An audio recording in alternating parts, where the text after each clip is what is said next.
Hi everyone, welcome to maths teacher JD. Exercise 1.1లో third problem చూద్దాము. Fill in the blanks. ఇక్కడ blanks ఇచ్చాడు, వాటిని మనం ఫిల్ చేయాలి. దాంట్లో ఫస్ట్ వన్ వచ్చేసి 1/17 plus dash is equal to -12/5 plus -1/17. So ఇది ఏ ఫామ్లో ఉంది? a plus b is equal to b plus a ఫామ్లో ఉంది.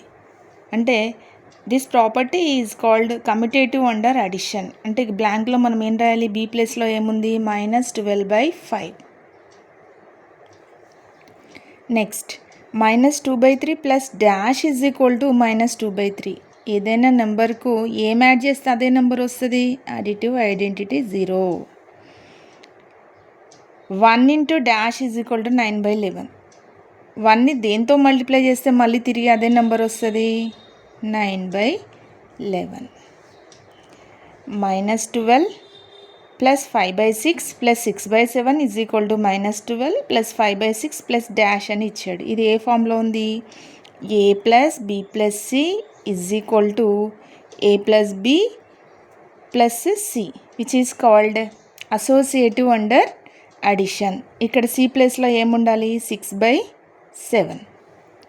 ఇది చూడండి, dash into 1/2 plus 1/3 is equal to 3/4 into 1/2 plus 3/4 into dash అని ఇచ్చాడు. ఇది ఏ ఫామ్లో ఉంది? a into b plus c is equal to a into b plus a into c. This is called distributive law. a ప్లస్లో ఏముంది మనకి? 3/4. c ప్లస్లో ఏముంది? 1/3. Last one -16/7 plus dash is equal to -16/7. 16/7కి ఏం యాడ్ చేస్తే అదే నెంబర్ వస్తుంది? 0ని add చేస్తే మళ్ళీ అదే నెంబర్ వస్తుంది.